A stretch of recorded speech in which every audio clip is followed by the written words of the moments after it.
America reacts to the devastating flash floods in Texas of the last few days, which have now claimed more than 80 lives, including several children who were at a camp. We'll discuss the very latest and the political fallout on this latest episode of the BBC's daily news podcast, Newscast. Hello, it's Adam in the Newscast studio, and we're going to be catching up with lots of friends of Newscast who are in the United States as we try and join lots of dots together. So we will get the latest on the recovery effort in Texas after those devastating flash floods that killed more than 80 people, including lots of young children who were at a camp. Then we'll pivot to look at the political fallout from that, because there's been a lot of political reaction and kind of blame gaming about how those floods have been handled. And then this is all happening while lots of other international stories come to a head in Washington, D.C. as well, because Benjamin Netanyahu, the Israeli prime minister, is there to talk about the situation in Gaza with President Trump, who has also been touting in the last few days the idea of a new ceasefire. And then this week was also the point at which all those international trade tariffs that Trump announced on the 2nd of April were actually meant to come into force, because you remember he suspended lots of them pending trade negotiations with basically every country in the world, some of which have gone well, like for the UK, many of which don't seem to have gone anywhere. So there's lots and lots of things coming to a head in the US right now, today, this week. So let's start, though, with a sit-rep on the really terrible situation in Texas with the flash floods, because we're joined now on Newscast by the BBC's chief North America correspondent, Gary O'Donoghue. Hi, Gary. Adam, hi. Where are you at the moment? I'm in a park in the middle of Kerrville, which is the sort of main town close to the Guadalupe River, and a lot of people lost their lives in this town, as well as the kids in the camps along the banks of the river. I mean, as you can see, it's a sort of beautiful day here at the moment, but the weather is pretty changeable at the moment. We're still getting these flash flood warnings buzzing through on our phones on a pretty regular basis, and that's making the efforts of the search parties on the ground even harder. We're looking, Adam, at about, certainly at the moment, around 80 or more deaths, probably about coming up towards 3 dozen children probably amongst those, and still a bunch of those small kids from Camp Mystic missing, I'm afraid. And tell me a bit more about this Camp Mystic. It's a camp on the Guadalupe River. It can hold something like 750 kids, and they range really from second graders, so they're sort of 7 years old upwards to 17. And you know, summer camp is a sort of central part of growing up as an American teenager. It's what you do, and they come from all over the state. Some of them come from out of state, and they do sort of character building stuff during the day. They have quiet times apparently, and it's all very sort of designed to sort of turn you into a nice and proper adult, basically. Some of the camps, though, they have a ban on phones and other sort of electronic devices with screens and things like that. And so a lot of the talk here about warnings that the Weather Service may or may not have sent out, and they did send out warnings, many of them actually in the middle of the night while most people would have been asleep. It's not clear that a lot of these kids will have got those warnings if they were sent to phones alone. And this area, this particular county, doesn't have, like some counties do around here, warning sirens, literally noisy sirens in the valley that tell you the river is rising or the river is bursting its banks. And there's now some local campaigners who we've spoken to today who said it's time to have those sirens. There has been discussion about having them for 10 years, but there's never been enough money or enough priority put on it. I think that may change. The other thing I was told by these campaigners is that, that the families, of course, are grieving at the moment, as you can imagine. Huge, this terrible, awful tragedy. But she also told me that, when the time comes, there's going to be an absolute pile of lawsuits over what's happened here. And just in terms of the camp, that awful cliche of every parent's worst nightmare. What have parents been doing? Waiting, grieving, hoping. Sort of some have gone down to the area to try and look for themselves, to wander up and down the trails alongside the river. it's very difficult. I mean, of course you would if you're a parent and your child was missing. A lot of locals have been involved in the search down there because, of course, they know the ground. And you'll forgive me for a slightly difficult detail, but I was told yesterday by one of the rescuers that it was really the locals who live there that have found most of the people who lost their lives because they know the trails and the ground around the river. So they've been involved, as well as the sort of state and local agencies on the ground. But there are helicopters, boats, plenty of four-wheel drives, and as I say, these flood warnings keep coming. So we were down there yesterday, and all of a sudden the police are sort of shoving us up the hill, telling us to drive up the hill because there's a 10-foot wall of water coming down part of the river, and everyone's suddenly evacuated. So you can see how precarious the situation is, and we'll see where the flood warnings go, but they are certainly in place for a number of hours yet. But I suppose the difference now is everybody's hyper aware, as you would be after a few days of this. That was a very different situation on Thursday night, Friday morning, when this felt like a bolt out of the blue.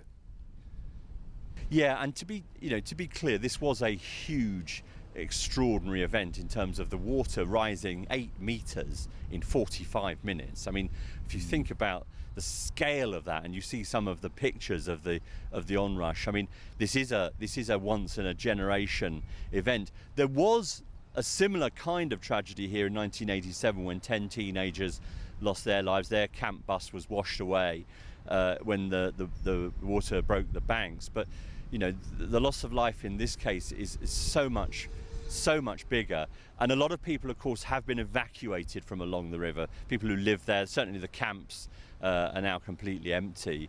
So yes, the risks are much lower, but they're still concerned about people who are coming to help, people coming to the area, some people coming to just to see what's going on. Obviously you get a bit of that, and where I'm standing talking to you now, this whole park was flooded. When we came here on the first day, there were dead fish on the grass. It was absolute devastation around here. And just in terms of the combination of factors that led to this climatically, we got this voice note from friend of the podcast, Matt Taylor from the BBC Weather Centre, who just tried to tie up together all the factors that meant it was just so bad so quickly. And let's have a listen to that now. There were several factors which all came into play. The atmosphere over Texas was very unstable at the time anyway. Unstable air is one which clouds go up quite readily, so you can see big thunderstorms. You add into the mix, we had the remnants of an old Tropical Storm Barry, that formed a week earlier in eastern Mexico, producing flooding there. That moisture then ended up over Texas. And then to add into the mix, we had the winds flowing in off the Gulf of Mexico, which at the moment is warmer than we normally expect at the time of year. The warmer the water, the more evaporation, the more moisture that then gets pushed in over Texas. So the air was almost like a big sponge ready to be squeezed. You just need those thunderclouds to form, and they did. Adding to that, because of the topography, the geography of the area, around Kerr County, there's lots of hills. So the winds coming off the Gulf of Mexico over relatively flat southern Texas reaches the hills, gets pushed up, and that forms these monster storm clouds, which almost form their own weather systems, which just sit in place, producing hours of rainfall, forming more storm clouds in the same place within. And that's what happened over this part of Texas. Storm cloud after storm cloud produced, in excess of 20 inches of rain in some parts of Texas. And because you've got those hills falling down into valleys, all that rainfall over what was dry ground at the time just pushed down, and you form these walls of water just running down through the valleys, overflowing into the low-lying ground either side of the rivers. And it happened in such a short space of time. You're talking 26 feet of water flowing down the river within the space of around 45 minutes or so. So whatever stood in its way, very, very little time to react. Also, you've got to bring in, I suppose, the climate aspect as well. Okay, storms and flooding does occur in this part of Texas, but the atmospheric moisture last year globally was at a record high, according to Copernicus. And the more moisture in the atmosphere, the bigger those rain clouds will be, the more extremes of rainfall and the more frequent we will see these events in the future. So that was Matt Taylor just telling us about all the climatic factors there. Gary, you mentioned the warnings, the questions about the warnings. Where is this going in terms of a blame game? Because there clearly is a blame game underway now. Yeah, I mean, Ted Cruz, one of the two local Republican senators, the state senator, U.S. senator, saying, "Oh, no time for partisanship in circumstances like this." But that doesn't mean you can't ask questions. And people like the Democratic leader in the Senate, Chuck Schumer, is asking one of the federal agencies to look into the cuts to the National Weather Service and its parent body, NOAA, the National Oceanographic and Atmospheric Administration. Some of those driven by the DOGE process by Elon Musk at the beginning of the year. There's some questions about whether the staffing for the Weather Service was fully operational here. Some people with experience, had taken redundancy as part of that process back in April. So a lot of those sorts of questions will be asked. But that's all being pushed back on and dismissed by people like Kristi Noem, the Homeland Security Secretary, who is down here saying that's all kind of fake news. They describe that. But I think this is a potential problem for the administration, because if there is a connection between what's been happening in terms of efficiencies and what happened here, then that's a huge political problem for them. We'll see whether that pans out, but the president is due to be here later in the week. He said he'd come and visit Texas, and I'm sure and I know there will be a lot of people pressing him to put more money into these flood warning systems, particularly in this hill country, which is so prone to these kind of flash flood events. And Gary, just last question for you. We've been hearing quite a few examples of real heroism, of people who saved lives in quite an amazing way. Yeah, there are countless examples of them, really, people that put themselves at significant risk. And I'm sure there will be people who have lost their lives because they were trying to save other people. But people who have gone back into flooded areas and flooded houses. There was a case of a 92-year-old woman who was rescued from her house by some neighbours. That was a particularly striking example. And there was one woman who was actually in the RV park not far from here, who desperately wanted to dive into the river, she said, and try and grab a child that had been washed away. Only to have her husband actually prevented her from doing that, because she'd have probably died if she tried to do that. So there has been these heroic stories, really, and beyond all that, there is a sort of heroic effort by local people and local residents to muck in, to do what they can. There's distribution centres, food. People are trying to do whatever they can to alleviate the pain of those who have suffered the most here. Gary, thank you very much, and stay safe. Thanks. Now we can cross to the White House because Caitríona Perry is there. Hi, Caitríona. Hi Adam, how are you? Yeah, I'm no longer in the nice cozy surrounds of the podcast studio. I'm out here in the wet, sticky, mushy, marshy conditions in true swamp day in Washington DC here, as we are waiting for the Israeli Prime Minister Benjamin Netanyahu a little bit later on. But it's still a huge news day, so much else going on in the US, as you've been discussing. Yeah, so much. And I suppose you must be getting quite used to the fact now that when a news story happens, like a flood or a plane crash, obviously there's lots of reporting of the story and the tragedies and the heroism and people's emotions about that. But then very quickly there's a political blame game about what has been the Trump effect on this unfolding disaster. Exactly, and I suppose at the heart of this there is unbearable tragedy and unbearable grief. So the natural reaction is to try and find someone to blame, isn't it? Because how else do you explain all these tiny little children and all those other people getting washed away and losing their lives? And we've actually heard from the White House Press Secretary Caroline Leavitt at the press briefing just a few minutes ago. She said anyone who is telling lies, as she put it, about what was to blame for this tragedy should be ashamed of themselves, because the big discussion point has become, what sort of cuts that were put in place by this Trump administration under Doge and Elon Musk primarily, the impact that that's had on the National Weather Service forecasting, on FEMA, the agency that steps in to help in conditions like this.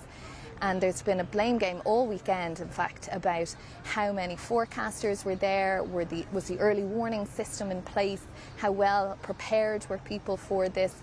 And initially there were some voices saying, there weren't enough people there weren't enough forecasters there, but we have heard from the officials in Texas saying, no, it was fully staffed. The union that represents the forecasters, the Weather Service workers, has said, yes, there were enough people there. Indeed, the top two individuals, those roles are vacant, but there are people acting up into that. So there's a lot of blame being tossed around with this tragedy at the heart of it. But it's not to say that these cuts have been made to the Weather Service. It's just at this point, you can't necessarily link that to what happened in Texas. And Caitríona, of course, the United States has got like a long history of very deadly natural disasters and a very patchy record for how the authorities, whether at local, state or national level, have dealt with those disasters. Indeed, it always ends up as something of a political football in the wake of these great tragedies and these great natural disasters, although it does seem that this flooding event in Texas is on a scale that hasn't been seen in that particular area that is prone to flooding for 100 years or more.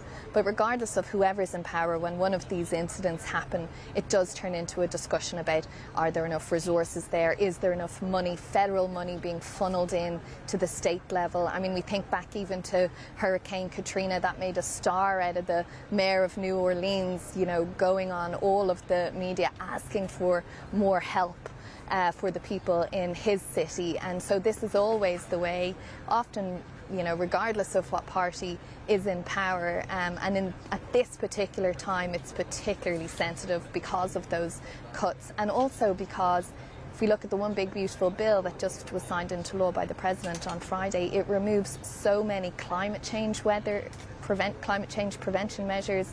And we've heard from experts all over the weekend that these flooding events are going to become more serious and more frequent because the planet is warming. But there are still people on some parts of this country and this administration, indeed, who don't see that as a real threat and a real factor.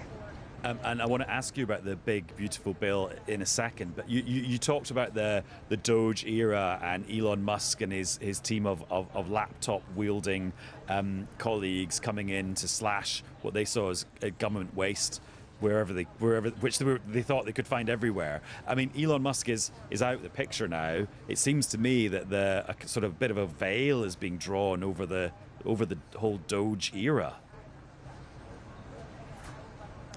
He's out of the picture, but he's kind of entering stage left at the same time, isn't he, with the announcement over the weekend that he's to set up his own political party. But it just shows, it's really interesting to chart how you can go from being basically best friends to the president to then persona non grata, and suddenly everything that you heralded in, that was lauded and celebrated, suddenly there's an element of let's brush that under the carpet. But we saw that even before Elon Musk left, where there was a lot of criticism building about how much he promised to cut in the trillions and how much he'd actually managed to cut. We still don't have a number on that, but it looks like more like millions rather than trillions at this point.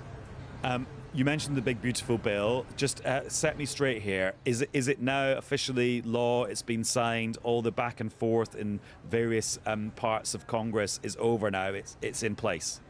It is. It's law since July 4th, Independence Day, which was the president's plan, as we know. It is in law, but much of it doesn't actually come into effect for a couple of years. The big one that comes into effect pretty soon are those tax cuts that the president put into place during his first administration. They were due to expire at the end of this year. With the passage of this law, they now won't. So that was the big win for the president and for the Republican Party. The other big controversial point, which we were talking about for the last several weeks, were these cuts to Medicaid, the kind of social welfare, low-cost health care for less well-off Americans. Those cuts won't start to come into place until more like 2028. Why does that year ring a bell? That's the next presidential election year, and also, of course, there'll be congressional elections then as well. So that's making a lot of Republicans nervous, a lot of Democrats quite happy because they think they will be going to the country looking for those votes at exactly the same time as millions of Americans start losing their healthcare benefits. And you mentioned a few minutes ago you're at the White House waiting for the arrival of Benjamin Netanyahu. Just set up that visit for us. Well, he's here already. He's staying in Blair House, which is just kind of off to my right there, just over the gate, the official guest house of the president here. He's having a couple of meetings before he comes here to the White House to meet President Trump later. So he's going to meet the president's special envoy for everything these days, Steve Witkoff. After that, he's going to have a meeting with the Secretary of State and Acting National Security Advisor, Marco Rubio. And those meetings have been described as preparatory meetings ahead of the biggie with President Trump himself.